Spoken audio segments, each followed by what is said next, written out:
Hello friend, welcome to Kannan info Tamil. நம்ம இன்னைக்கு என்ன டாபிக் பார்க்க போறோம் அப்படின்னா, கடந்த சில வருடங்களா இந்திய எல்லையில பிரச்சனைகள் அதிகரிச்சிருக்கு. குறிப்பா சீனாவும் பாகிஸ்தானும் இணைந்து கொண்டு இந்தியாவிற்கு பிரச்சனை கொடுக்க ஆரம்பிச்சிருக்காங்க.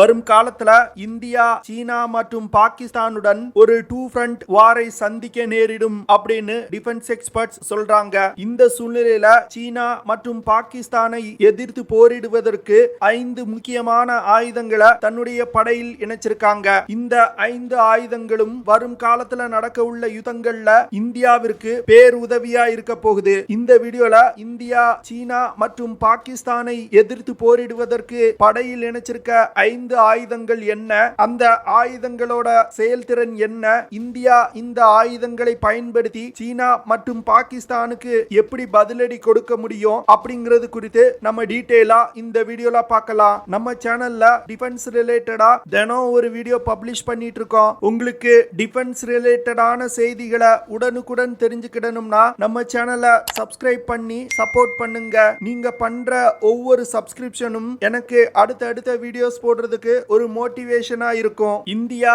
தன்னுடைய ஃபயர் பவரை அதிகரிப்பதற்கு முதல்ல தன்னுடைய படையில் இணைத்த ஆயுதம் ரஃபேல் போர் விமானங்கள். இந்த ரஃபேல் போர் விமானம் பிரான்ஸ் நாட்டின் டசால்ட் நிறுவனத்தால் உருவாக்கப்பட்ட ஒரு நெக்ஸ்ட் ஜெனரேஷன் ஃபைட்டர் ஜெட். பிரான்சிடம் இருந்து 36 ரஃபேல் போர் விமானங்களை ஆர்டர் செஞ்சிருந்தாங்க. இந்தியா ஆர்டர் செஞ்சிருந்த 36 போர் விமானங்கள்ல 32 போர் விமானங்களை பிரான்ஸ் இந்தியாவுக்கு டெலிவரி செஞ்சிட்டாங்க. மீதமுள்ள 4 ரஃபேல் போர் விமானங்கள்ல இந்தியாவிற்கென்றே பிரத்யேகமா சில மாற்றங்களை பிரான்ஸ் செஞ்சு வர்றாங்க. கூடிய விரைவில் இந்த 4 போர் விமானங்களையும் இந்தியாவிற்கு பிரான்ஸ் சப்ளை செய்வாங்க. இந்தியாவிடம் 2 ஸ்குவாட்ரான் ரஃபேல் போர் விமானங்கள் இருக்கு. அதுல ஒரு ஸ்குவாட்ரான் வெஸ்ட் பெங்கால்ல இருக்கக்கூடிய ஹஷிங்மாரா ஏர்பேஸ்ல நிலைநிறுத்தப்பட்டிருக்கு. இன்னொரு ஸ்குவாட்ரான சீனா மற்றும் பாகிஸ்தானை ஒரே நேரத்துல சமாளிப்பதற்கு அம்பாலா விமானப்படை தளத்துல நிறுத்தி வச்சிருக்காங்க. இந்த ரஃபேல் போர் விமானம் ஒரு 4.5 ஜெனரேஷன் விமானம். இந்த விமானத்தால பலவிதமான ஆபரேஷன்களை கேரி அவுட் செய்ய முடியும். குறிப்பா சொல்லணும் அப்படின்னா air superiority, reconnaissance, ground strike, anti ship strike மற்றும் ரஃபேல் போர் விமானங்களை பயன்படுத்தி அணு ஆயுத தாக்குதல் கூட நடத்த முடியும். ரஃபேல் போர் விமானத்துல ஷார்ட் மற்றும் லாங் ரேஞ்ச் கொண்ட பலவிதமான மிசைல்கள் இணைக்கப்பட்டிருக்கு. இந்த மிசைல்களை பயன்படுத்தி தரை, கடல் மற்றும் ஆகாயத்தில் இருக்கக்கூடிய டார்கெட்டுகளை மிக துல்லியமா தாக்கி அழிக்க முடியும். குறிப்பா சொல்லணும் அப்படின்னா 100 கிலோமீட்டர் தாக்குதல் வரம்பு கொண்ட மிட்டியார் ஏர் டு ஏர் மிசைல்கள் இணைக்கப்பட்டிருக்கு. அது மட்டும் இல்லாம skol cruiser missile, hammer precision guided units போன்ற பலவிதமான ஆயுதங்கள் இந்த விமானத்துல இணைக்கப்பட்டிருக்கு. ரஃபேல் போர் விமானத்தால அதிகபட்சமா 3700 கிலோமீட்டர் தூரம் வரைக்கும் பறந்து சென்று இலக்குகளை தாக்க முடியும். இந்த விமானத்தால 1900 கிலோமீட்டர் பெர் ஹார் வேகத்துல பறக்க முடியும். ரஃபேல் போர் விமானங்களை இந்திய விமானப்படையில் இணைத்தது ஒரு கேம் சேஞ்சர் அப்படின்னு டிஃபென்ஸ் எக்ஸ்பர்ட்ஸ் சொல்றாங்க. இந்த விமானம் இந்திய விமானப்படையோட செயல்திறன்ல ஒரு மிகப்பெரிய முன்னேற்றத்தை ஏற்படுத்தியிருக்கு. இரண்டாவதா இந்தியா தன்னுடைய படையில் இணைத்த ஆயுதம் S-400 missile defence system. S-400 missile defence சிஸ்டத்தை ரஷ்யாவிடம் இருந்து வாங்கியிருக்காங்க. இந்த S-400 மிசைல் டிஃபென்ஸ் சிஸ்டம் சீனாவுடன் எல்லை பிரச்சனை உக்கிரமா நடந்து கொண்டிருக்கும் பொழுது ரஷ்யா இந்தியாவிற்கு டெலிவரி செய்ய ஆரம்பிச்சாங்க. இந்த S-400 ஏர் டிஃபென்ஸ் சிஸ்டத்தை சீனா ஏற்கனவே தன்னுடைய எல்லையில் நிலைநிறுத்தி இருந்தாங்க. அதற்கு போட்டியாக இந்தியா S-400 ஏர் டிஃபென்ஸ் சிஸ்டத்தை அதிவேகமா டிப்ளாய் செஞ்சு வர்றாங்க. இந்தியா ரஷ்யாவிடம் இருந்து S-400 ஏர் டிஃபென்ஸ் சிஸ்டத்தை வாங்கியதும் அமெரிக்கா இந்தியா மீது பொருளாதார தடை விதிக்க போறதா அறிவிச்சாங்க. ஆனா இந்தியா தன்னுடைய ராஜதந்திரத்தால் அமெரிக்காவை பொருளாதார தடை விதிக்காம தடுத்துட்டாங்க. லைன் ஆஃப் ஆக்சுவல் கண்ட்ரோல் பகுதியில இந்தியா டிப்ளாய் செஞ்சிருக்க S-400 ஏர் டிஃபென்ஸ் சிஸ்டத்தினால UAE-கள், ஃபைட்டர் ஜெட்ஸ், பாலிஸ்டிக் மற்றும் க்ரூஸ் மிசைல்ஸ் போன்ற பலவிதமான ஏரியல் டார்கெட்ஸை தாக்கி அழிக்க முடியும். S-400 ஏர் டிஃபென்ஸ் சிஸ்டத்துல 4 விதமான மிசைல்கள் பயன்படுத்தப்பட்டு வருது. இந்த 4 விதமான மிசைல்களை பயன்படுத்தி குறைந்தபட்சமா 40 கிலோமீட்டர்ல இருந்து அதிகபட்சமா 400 கிலோமீட்டர் தூரத்துல உள்ள ஏரியல் டார்கெட்ஸை மிக துல்லியமா தாக்கி அழிக்க முடியும். இந்த மிசைல் டிஃபென்ஸ் சிஸ்டத்தினால ஒரே நேரத்துல இந்தியாவை நோக்கி வரக்கூடிய 80க்கும் 1000க்கும் மேற்பட்ட ஏரியல் டார்கெட்ஸை தாக்கி அழிக்க முடியும். S-400 ஏர் டிஃபென்ஸ் சிஸ்டத்தை ஒரு இடத்திலிருந்து இன்னொரு இடத்துக்கு ஈஸியா எடுத்து சென்று டிப்ளாய் செய்ய முடியும். ஒரு இடத்துல இருந்து இன்னொரு இடத்துல டிப்ளாய் செய்வதற்கு வெறும் 5 நிமிடங்கள் தான் ஆகும். S-400 ஏர் டிஃபென்ஸ் சிஸ்டத்தை எல்லையில் நிலைநிறுத்தியதன் மூலம் இந்தியாவுடைய வான்பரப்புக்குள் சீனா மற்றும் பாகிஸ்தானுடைய மிசைல்ஸ் மற்றும் விமானங்களால் நுழையவே முடியாது.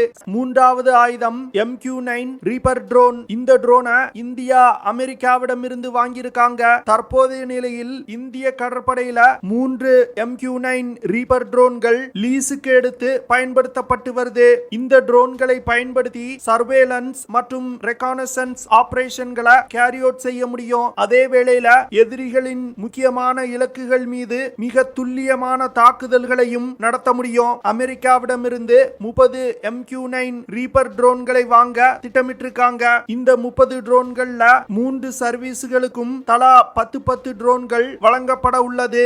MQ-9 ரீப்பர் ட்ரோன்களை மிகவும் காம்ப்ளெக்ஸான யுத்த களங்கள்ல கூட பயன்படுத்த முடியும். இந்த ட்ரோன்களை பயன்படுத்தி ஹை வேல்யூ டார்கெட்டுகளை மிக துல்லியமா தாக்கி அழிக்க முடியும். இந்த ட்ரோன்கள்னால அதிகபட்சமா 480 km/h வேகத்துல பறக்க முடியும். MQ-9 ரீப்பர் ட்ரோனால 1900 கிலோமீட்டர் தூரம் வரைக்கும் பறக்க முடியும். MQ-9 ரீப்பர் ட்ரோனால அதிகபட்சமா 50,000 அடி உயரத்துல பறக்க முடியும். இந்த ட்ரோன்கள்னால தொடர்ந்து 20 மணி நேரத்திற்கு மேல பறக்க முடியும். MQ-9 ரீப்பர் ட்ரோனோட சிறப்பு அம்சமே காத்திருந்து எதிரிகள் மீது தாக்குதல் நடத்துவது. ஒரு MQ-9 ரீப்பர் ட்ரோனால 4 ஹெல்ஃபயர் மிசைல்களை எடுத்து செல்ல முடியும். இந்த ஹெல்ஃபயர் மிசைல்களை பயன்படுத்தி தான் சமீபத்துல அல் கொய்தா தலைவர் ஐமன் அல் ஜவாஹிரியை அசாசினேட் செஞ்சாங்க.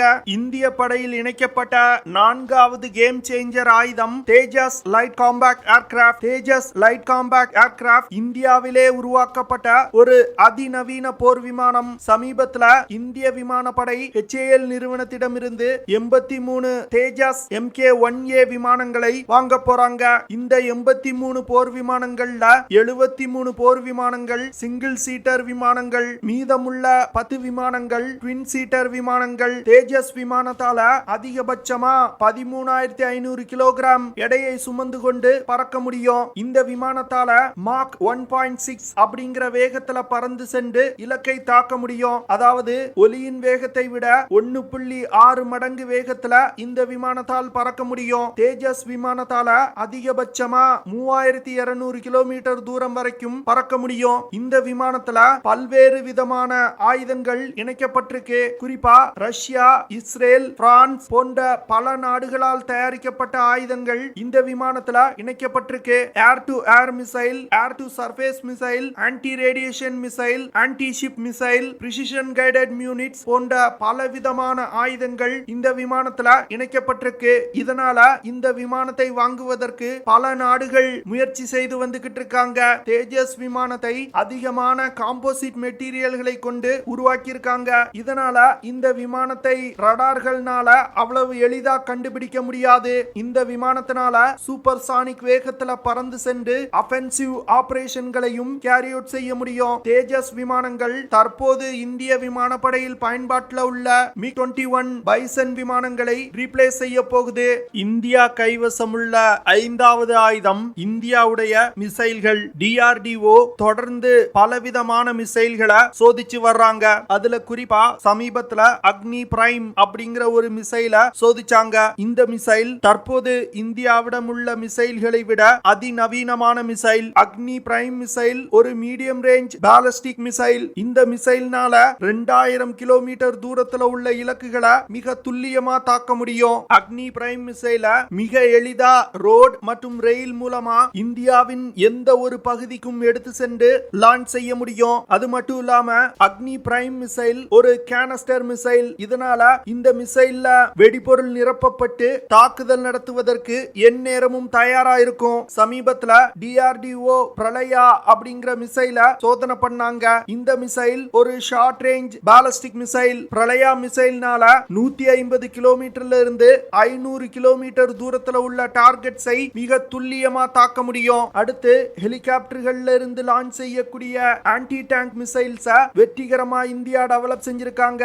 இந்த மிசைல்களை பயன்படுத்தி எதிரிகளுடைய டேங்குகள் தொலை தூரத்தில் இருக்கும் பொழுதே தாக்கி அழிக்க முடியும். இறுதியா இந்தியா வெற்றிகரமா agni-v மிசைல டெவலப் செஞ்சிருக்காங்க. இந்த மிசைல் ஒரு இன்டர்கான்டினென்டல் பாலிஸ்டிக் மிசைல். agni-v மிசைல இந்தியாவுடைய பிரம்மாஸ்திரம் அப்படின்னு சொல்லலாம். agni-v மிசைல்னால 5500 கிலோமீட்டர்ல இருந்து 8000 கிலோமீட்டர் தூரத்துல உள்ள டார்கெட்ஸை மிக துல்லியமா தாக்கி அழிக்க முடியும். agni-v மிசைல் பிரத்யேகமா எதிரிகள் மீது அணு ஆயுத தாக்குதல் நடத்துவதற்காகவே உருவாக்கப்பட்டிருக்கு. இந்த மிசைல்னால 1500 கிலோகிராம் எடை கொண்ட அணு ஆயுதங்களை எடுத்து சென்று எதிரிகள் மீது தாக்குதல் நடத்த முடியும். agni-v மிசைல்ல MIRV தொழில்நுட்பம் பயன்படுத்தப்பட்டிருக்கு. MIRV அப்படின்னா multiple independently targetable reentry vehicle. அதாவது ஒரே மிசைல்ல ஒன்றுக்கும் மேற்பட்ட வார்ஹெட்களை எடுத்து சென்று தாக்குதல் நடத்த முடியும். agni-v மிசைல வெற்றிகரமா டெவலப் செய்ததன் மூலம் இன்டர்கான்டினென்டல் பாலிஸ்டிக் மிசைல வெற்றிகரமா டெவலப் செய்து படையில் இணைத்த வெகு சில நாடுகள் அடங்கிய பட்டியல்ல இந்தியாவும் இணைஞ்சிருக்காங்க. இந்த 5 ஆயுதங்கள் தான் இந்தியாவுடைய கேம் சேஞ்சர் ஆயுதங்கள். இந்த ஆயுதங்களை இந்திய படையில் இணைத்ததன் மூலம் இந்திய படையின் வலிமை பல மடங்கு அதிகரிச்சிருக்குன்னு சொல்லலாம். ஓகே ஃப்ரெண்ட்ஸ், நம்ம வீடியோவோட நிறைவு பகுதிக்கு வந்துட்டோம். இதெல்லாம் தான் நான் உங்ககிட்ட ஷேர் பண்ணணும் அப்படின்னு நினைச்ச விஷயங்கள். ஐ ஹோப் நான் ஷேர் பண்ண விஷயங்கள் உங்களுக்கு பிடிச்சிருக்கும்னு நினைக்கிறேன். அப்படி பிடிச்சிருந்துச்சுன்னா ஷேர் பண்ணுங்க, லைக் பண்ணுங்க, கமெண்ட் பண்ணுங்க. மறக்காம நம்ம சேனலுக்கு சப்ஸ்கிரைப் பண்ணுங்க. அப்படியே அந்த பெல் நோட்டிபிகேஷனை கிளிக் பண்ணி ஆல்ங்கிற ஆப்ஷனை எனேபிள் பண்ணிக்கங்க. See you in the next video. Jai Hind.